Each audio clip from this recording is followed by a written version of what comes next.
Motivational series का ये पहला एपिसोड है और इस एपिसोड में हम एक ऐसी कहानी के बारे में बात करेंगे जो हमें ये सिखाएगी कि सब कुछ हारने के बाद भी कैसे कोई इंसान अपनी मानसिक शक्तियों का उपयोग करके खुद को फिर से सफल बना सकता है। ये कहानी आपको सोचने पर मजबूर कर देगी कि क्या आप सच में हमेशा के लिए हार गए हैं या अभी और भी मौके बाकी हैं।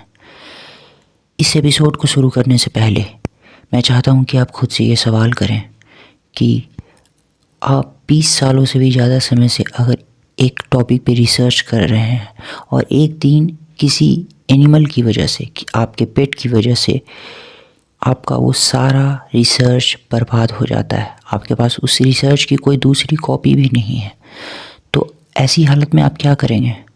कुछ ऐसा ही हुआ था दुनिया के सबसे महान वैज्ञानिक सर आइजैक न्यूटन के जीवन में। सर आइजैक न्यूटन उस वक्त 50 वर्ष की उम्र के रहे होंगे। उस वक्त वो ऑप्टिक्स के नियमों को खोज रहे थे। ऑप्टिक्स के बारे में लोगों को उस वक्त ज़्यादा पता नहीं था। तो न्यूटन दिन रात एक करके 20 सालों से भी ज़्यादा समय से ऑप्टिक्स के नियम पर काम कर रहे थे। उन्होंने काफ़ी सारी रिसर्चेस कर ली थी। सारे रिसर्च उनके उसी टेबल पे रखे थे जिस टेबल पे वो उस वक्त काम कर रहे थे। उस टेबल पे एक कोने में एक केरोसिन ऑयल से जलने वाला लैंप भी था। उस वक्त आज की तरह इलेक्ट्रिक बल्ब्स नहीं हुआ करते थे।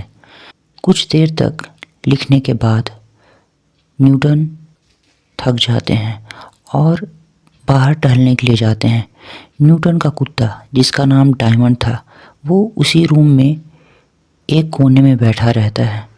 जब न्यूटन बाहर चले जाते हैं तो पता नहीं कुत्ते ने क्या सोचा और वो उछल कर टेबल पर चढ़ गया।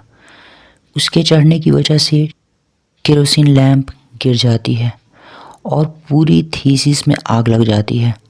जब तक न्यूटन घर वापस आते हैं तब तक सारी थीसिस जल चुकी होती है। न्यूटन ने इस दृश्य को देखा और वो बिल्कुल हैरान हो गए।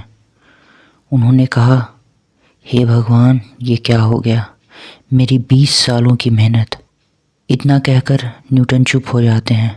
उनकी आंखों में आंसू भर जाते हैं। वो जाते हैं और देखते हैं कि सारा थीसिस अब बस एक राख बन चुका है। उनके 20 सालों की मेहनत पूरी तरह से बर्बाद हो जाती है। उनके पास उस थीसिस की कोई कॉपी नहीं थी। जो था वो जल चुका था। न्यूटन कमरे की एक कोने में बैठ जाते हैं। न्यूटन की जगह कोई और होता तो शायद गुस्से में उस कुत्ते को मार ही डालता, पर न्यूटन में एक असाधारण क्षमता थी अपने आप को मुसीबतों में भी संभाले रखने की। अपने मानसिक संतुलन को बनाए रखने की एक असाधारण क्षमता थी न्यूटन में। न्यूटन कुछ देर बाद उठते हैं और उस कुत्ते के पास जाते हैं।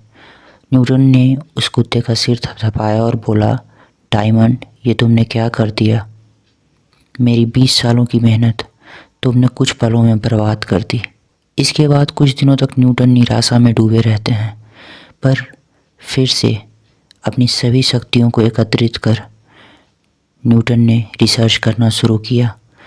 बहुत जल्द ही न्यूटन ने खुद को संभाल लिया और रिसर्च पर दोबारा लग गए।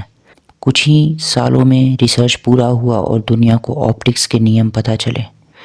अब इमेजिन करिए कि अगर न्यूटन उस वक्त हिम्मत ना करते, उस वक्त वो सिर्फ ये सोचकर कि 20 सालों की मेहनत बर्बाद हो गई, अब ज़िंदगी में ज़्यादा समय बचा भी नहीं है, अब मैं कुछ नहीं कर सकता। अगर ऐसा सोचते और रुक जाते तो शायद हमारा विज्ञान आज सालों पीछे होता।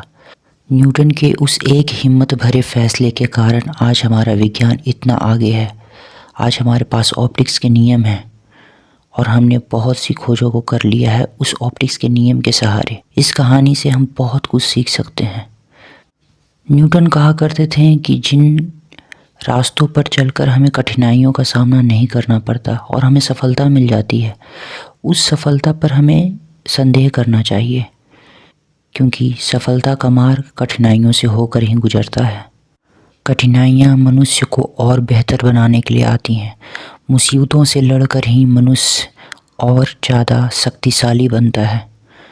कई बातें हैं जो इस कहानी से सीखी जा सकती है, तो इन्हें कुछ शब्दों में बांधना सही नहीं है।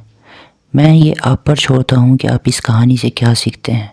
बहुत कुछ सीखा जा सकता है, और अगर आप इस कहानी के हर एक एस्पेक्ट को ध्यान से समझें तो बहुत सी बातें हैं जो गौर करने लायक हैं।